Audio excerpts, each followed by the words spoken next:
This is M23, an armed rebel group gaining ground in the Democratic Republic of Congo.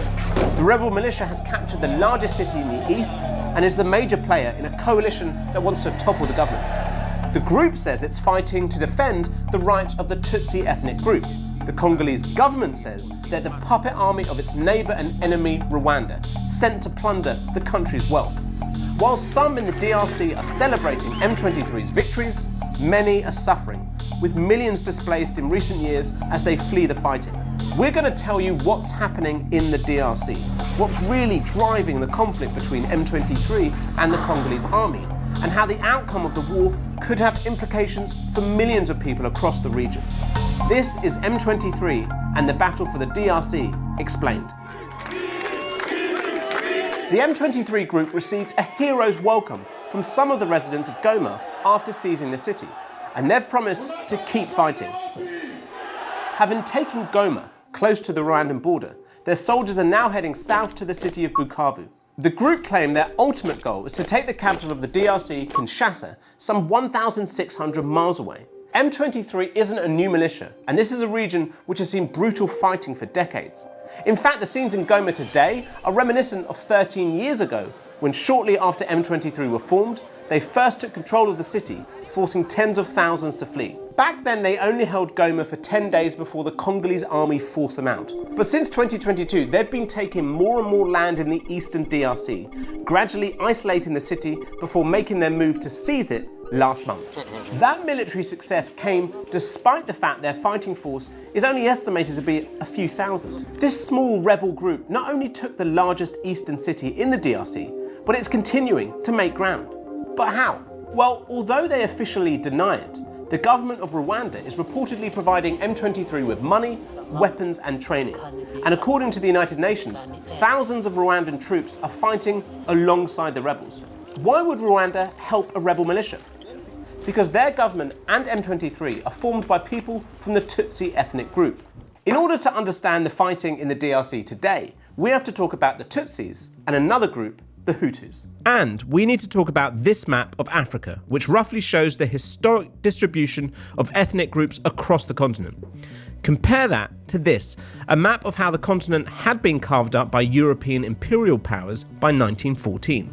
At that point, around 90% of Africa was under European control. Today, the DRC is surrounded by 9 other countries, and ethnic communities still live on both sides of the borders. Since gaining independence from Belgium in 1960, this massive country, home to more than 250 ethnic groups, has struggled to build itself into a strong, cohesive state. It's seen leaders murdered, deposed, and has been scarred by numerous conflicts. Which brings us back to the Tutsis and the Hutus, 2 ethnic communities that have been in conflict for decades. The Tutsi ethnic community was slaughtered by a Hutu militia during the Rwandan genocide of 1994. Around 800,000 were murdered in just 100 days, the vast majority Tutsi. Following that atrocity, the Tutsis gained power in Rwanda and forced approximately 2 million Hutus to flee across the border to what was then called Zaire, but is now the DRC. The Tutsi government in Rwanda continued to view the Hutus as a threat, living just over the border. Rwanda staged 2 separate invasions of the DRC, with the fighting lasting from 1996 to 2003. Millions were killed in that conflict. But the fighting in the east of the DRC never really stopped, as Tutsi rebel groups continued to clash with the Congolese government. Eventually, in 2009, on March the 23rd, a peace deal was agreed by rebels and the Congolese government. One of the terms of the agreement was for Tutsis, including the rebels themselves, to be integrated into the Congolese army. But in 2012, 300 Tutsi soldiers believed that the deal had been broken. They deserted the Congolese army and formed a new rebel group, M23, named after the date the peace agreement was originally signed. And shortly afterwards, the rebel soldiers took Goma for the first time in 2012. M23 says it exists to protect the Tutsi community, and the Rwandan government has backed them because of that. But there's something else that might explain Rwanda's support and M23's desire to take control of the DRC. And it's what lies buried deep in the ground of the Congo. The DRC is home to huge mineral deposits. In fact, it has more than half of the known reserves of cobalt in the world, a crucial metal at the heart of the global green revolution, used for lithium-ion batteries, which can be found in everything from smartphones to electric vehicles to national power grids. In 2022, the DRC exported $28.5 billion worth of goods, and the top 4 items it exported were all mineral deposits. But that's just the tip of the iceberg. There's also huge deposits of lithium, gold, diamonds, zinc, tin and coltan. And at the moment, the DRC is only mining a tiny fraction of the reported $25 trillion worth of untapped natural resources that it sits on. And that potential for huge sums of money is a major motivation for groups like M23. The DRC government has accused Rwanda of stealing its mineral wealth, claiming that it loses about $1 billion a year from theft, with minerals smuggled over the border. And the United Nations has said that Rwanda uses M23 as a way to extract minerals and export them for profit. And they also say M23 make close to $1 million a month by taxing the mines they control, helping them to pay their fighters and buy their weapons. With such huge riches at stake on both sides, it's a recipe for sustained conflict.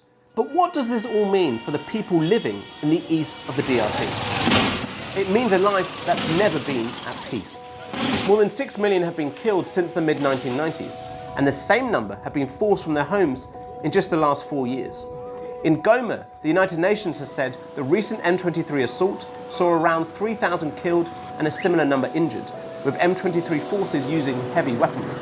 M23 strongly denies targeting civilians. The UN reported that hospitals and camps for displaced people have also been bombed. And there are individual cases of violence and devastation. As DRC authorities fled Goma, at this jail, prisoners started a fire and broke out, but some did not make it out. Women were burnt to death, their bodies barely recognizable to families.